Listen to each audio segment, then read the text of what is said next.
Hello, everyone, and welcome to the EVN Disrupt podcast. My name is Najdet Zaturgan. I'm the editor of the creative text section here at EVN Report. My guest today is Tania Sahakian. Tania is the regional director of DISQO, one of the larger tech companies in Armenia. She also has extensive experience in the education sector in Armenia through her work at the Tumo Center. Tania, thank you so much for joining us today.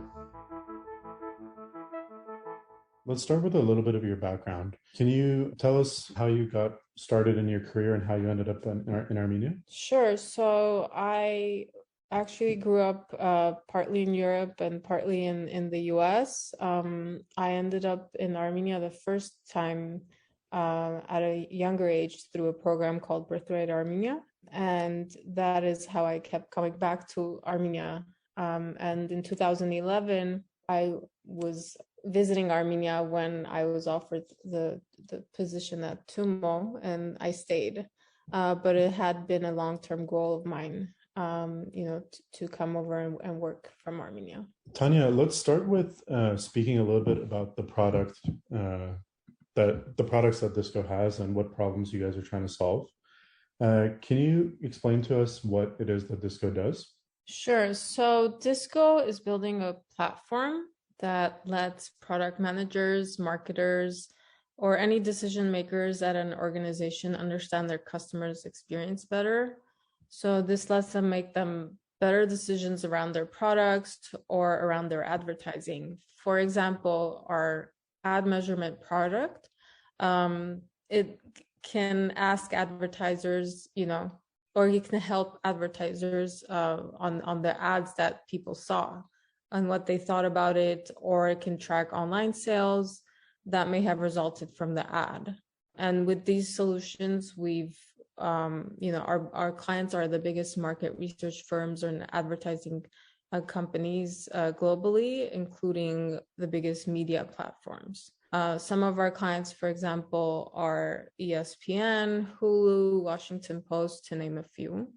We have an audience of over 20 million people, and we're able to understand and connect to what they think through surveys that we give them and what they do online through our mobile and desktop applications. And the key piece to this is that people opt in to give us this information. Can you walk us through an example or a case study so that we can better visualize exactly how your customers would use this to gather better insights about their clients? Sure. So, for example, let's take a big media company who has a movie coming out, and they have different trailers that they would like to test out on their audience. So we could then help them out to better understand, the consumer, how after watching the trailer, how they would behave or what their opinion would be. Whether they would actually go to the movie, or after watching the trailer, would they search for, this movie or try to find out more about the actual product. And of course, all of this is opted in. So the actual people sharing this information, it's their choice to be doing this as well. Mm-hmm. So they would do that through a survey, for instance, that they would take after the trailer? Yeah, either surveys or through our desktop or mobile application. So we recently actually did a study that we've published that had quite interesting information. And this is, I think, what differentiates DISQO from other companies.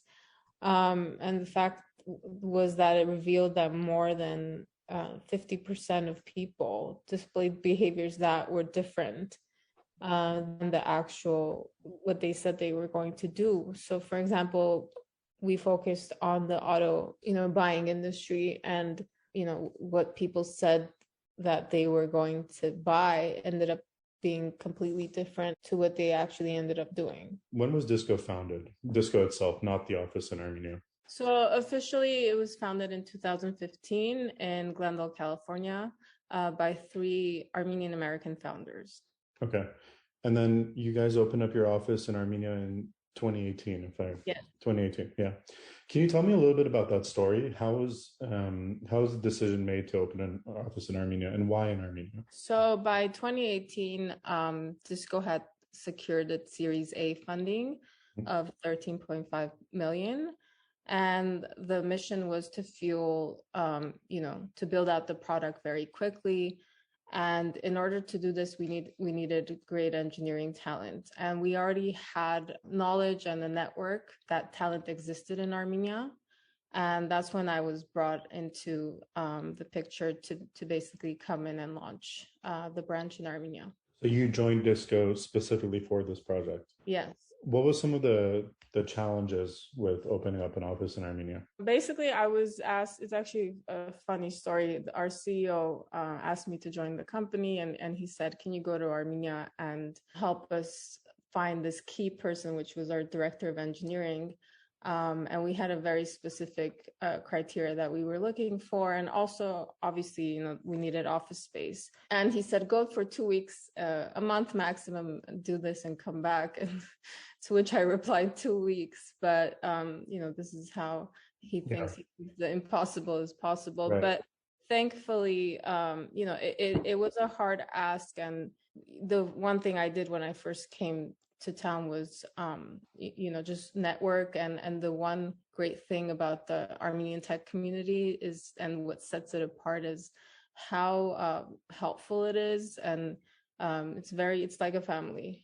So everyone was willing to chip in and make the DISQO story a success.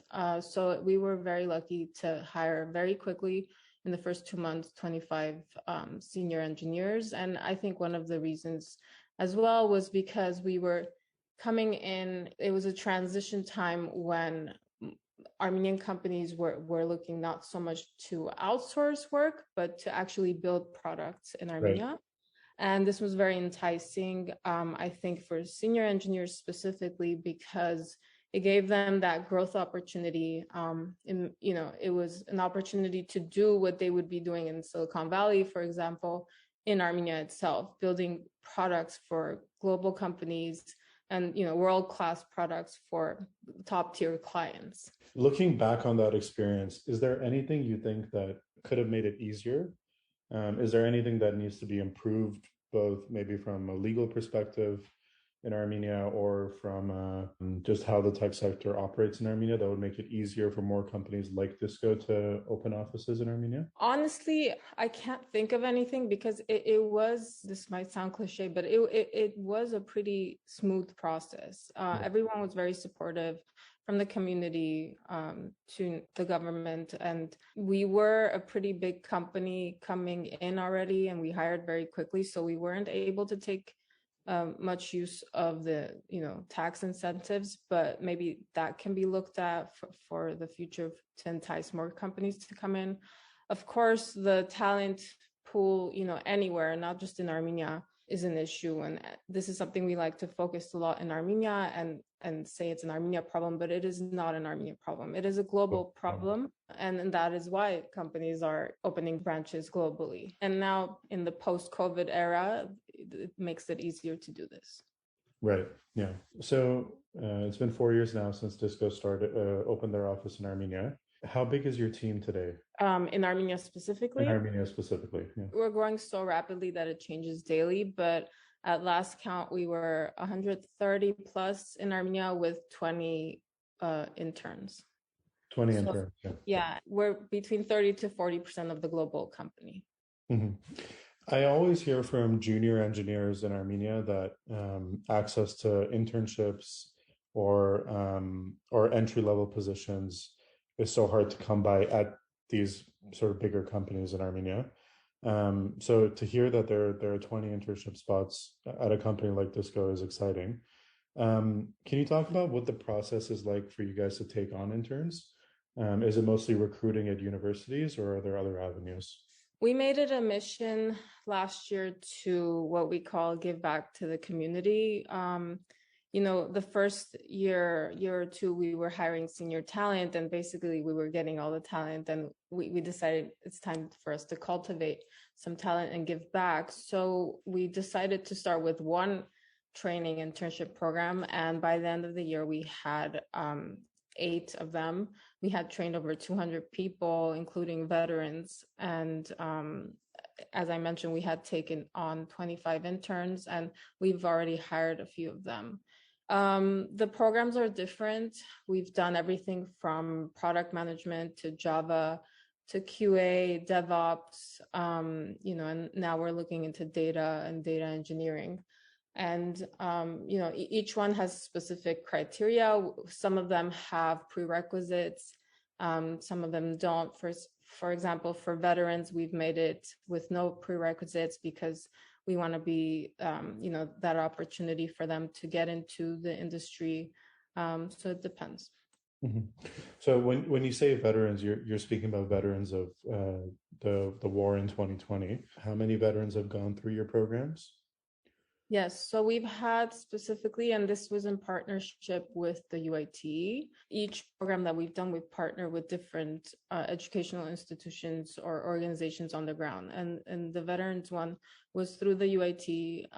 And we've done a product management, Java, and currently we're finishing this week a QA training program.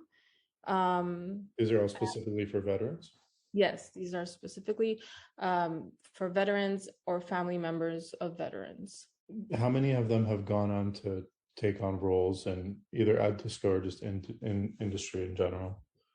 Yeah, so as I mentioned, we've had over 200 trainees, and obviously we don't have, we would like to take everyone, but we don't have. Of course. It is part of our giving back to the community. There are people who have ended up doing an internship at DISQO. We have hired people as well, and there are people who've gone on to other companies or back into the training programs to further their education. Right. Taking a step back and just looking at your training programs in general, not just for veterans, whether it be for Java or QA or product management, how long do they typically run for? The way we've done these programs is there is a training component to it. So prior to actually starting an internship, we take on a bigger batch of applicants into a training program. So for 4 to 6 months, for example, right now we're doing one with GITC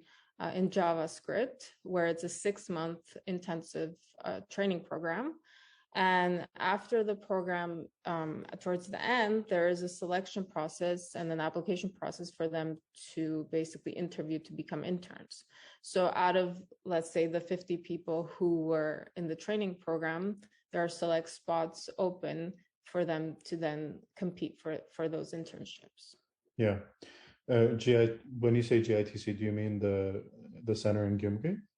So the center in Gyumri recently, this past year, actually opened a center in Yerevan, but this specific training program that we're doing includes a lot of applicants from the remote regions. So it's not Yerevan specific. Mm.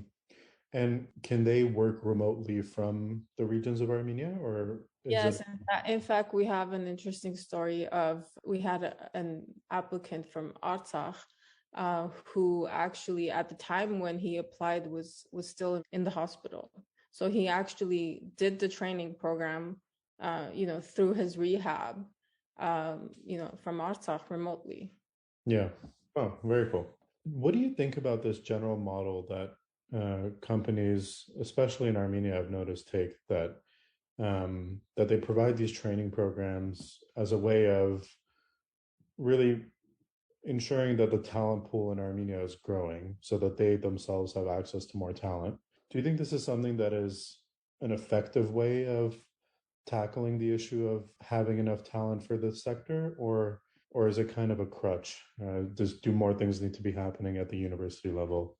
My personal philosophy is that this is a short-term fix.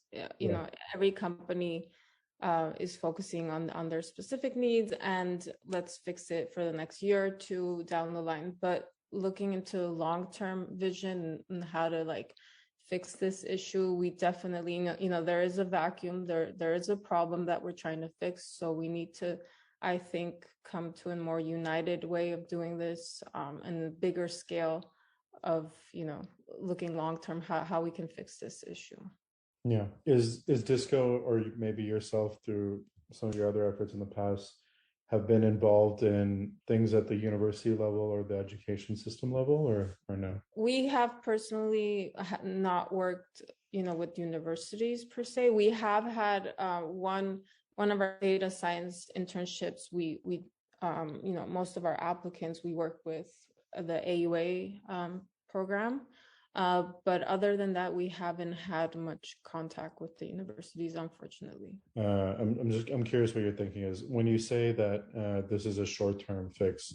Is the long-term fix to have university programs that are graduating enough engineers to meet Armenia's talent needs? I think universities, of course, there's an importance there. I don't think it's the only factor. I think we need even the tech community to come together and understand what the needs are. And, we might need bigger centers to tackle these. And of course, the industry always needs to work in partnership with the education sector. And I also think this the needs comes from like a younger age. You have to instill this at a younger age, which is why, places like the TUMO Center are important in fixing this issue as well. Yeah, I think that's a really interesting point about sort of capturing people's interests at a younger age, because I had some experience teaching Python specifically in the regions in Kapan last year, and I was expecting that most of the participants would be, I guess I would say, probably younger than they were, but for various reasons, including the fact that this was sort of a you connect from home from your computer and join in the classes type of thing. My class was mostly people like young adults, I would say. And one of the questions that people would ask is, yeah, let's say we learn Python, but then what do we do with it in Kapan, for example? And it's an interesting question that I hadn't considered myself. This is just my own biases, I guess, but it's true. There aren't that many job openings for someone with a programming background in a city like Kapan. And I started thinking at the time of how important TUMO's role is, because when you're a kid, you're not thinking about what your job prospect is going to be like a year after you take a class at TUMO, which is why I think what TUMO is doing now with the expansion into the regions, including opening up a center in Gapan soon, I think is super important. So you spent a long time at TUMO. Can you tell us a little bit about what your experience was like there and what exactly you were doing? Sure, and I can tie it back into the question you had right now. So yes, I was one of the managers at the TUMO Center since its opening in 2011. I was there for about 8+ years. There was a lot of obviously growth and learning that was done during that time, and the impact that TUMO has had on Armenia and globally, as we will see in the future, is immeasurable, in my opinion. And one of the things that TUMO does teach, and the philosophy it has, which does tackle the issue that you just brought up, is that TUMO tries to teach its students self-learning. Right. And I think that is key, because yes, you can go to a training class and learn Python, but unless you don't know how to self-learn and after that follow up and go take online classes and continue whatever it is you learned on your own,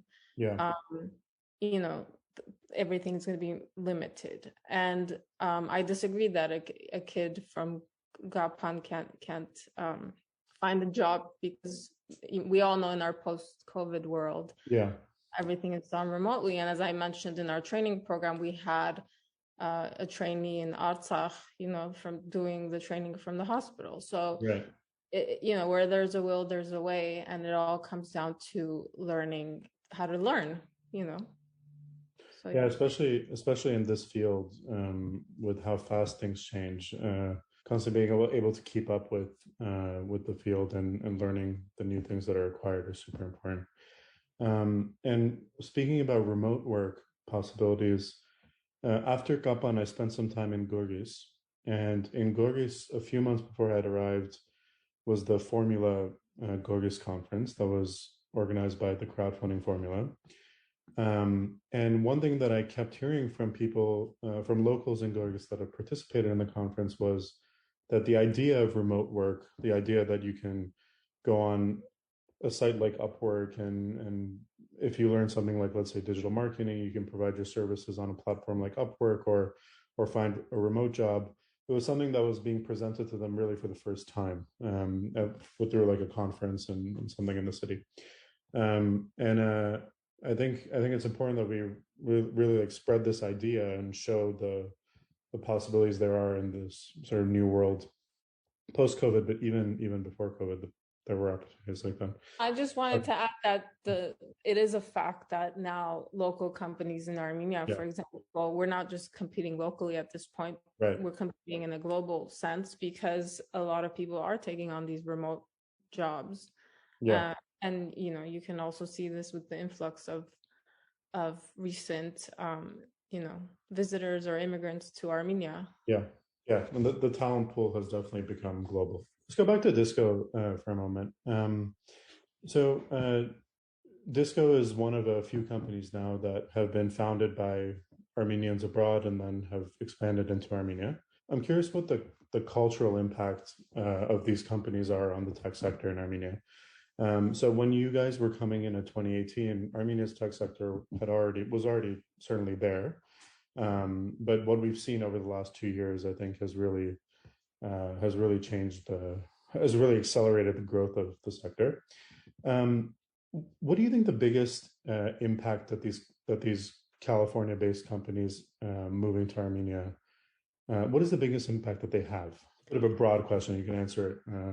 Yeah. I'll give you an example. So, for instance, I often hear that these companies give members of Armenia's tech sector a first-hand view at what building globally competitive products looks like, as opposed to maybe in the past it was more of a service-like industry. Yeah. So as I mentioned, when we came in, actually during that same month, I remember 4 other companies from LA were registering in Armenia at the same time. So it was a transition period where we were going from outsourcing work to Armenia to actually building products in Armenia.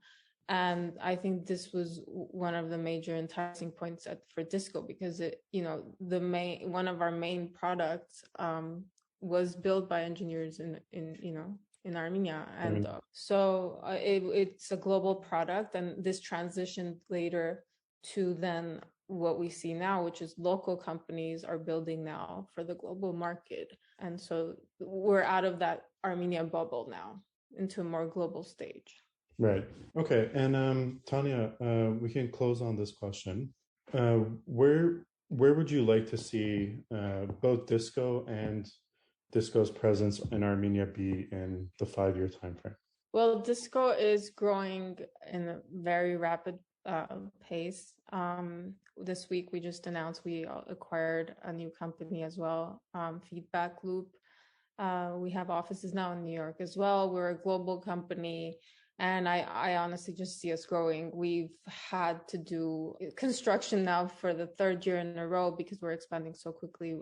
There's not enough space for all of us. So all I can see is growth, and we're going to be joining the global companies, and Armenia will be part of that story, which is a great story to tell. Tania, thank you so much for joining us today. Thank you for having me.